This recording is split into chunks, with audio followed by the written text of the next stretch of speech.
السلام عليكم ورحمة الله وبركاته. أهلا بكم مشاهدينا الكرام في حلقة جديدة من برنامج نفحات رمضانية على جريدة سيف الأمة.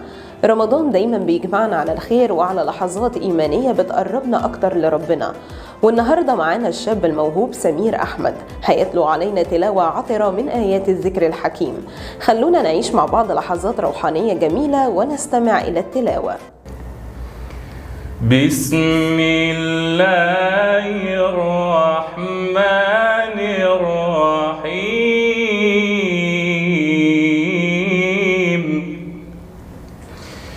يا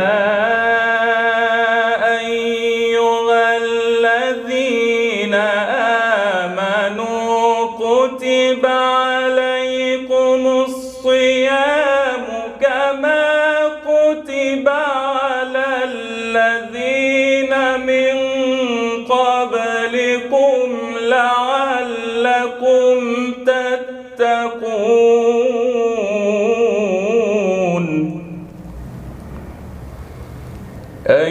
أياما معدودات،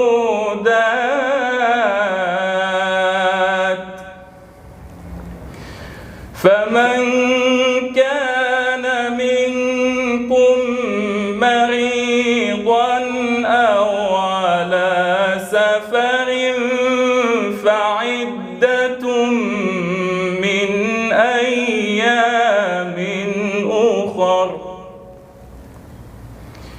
وعلى الذين يطيقونه فدية طعام مسكين،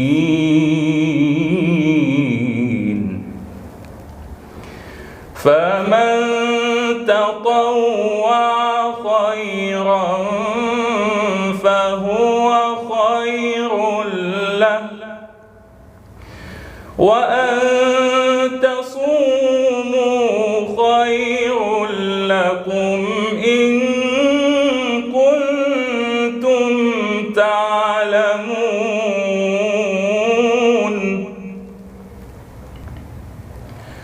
شهر رمضان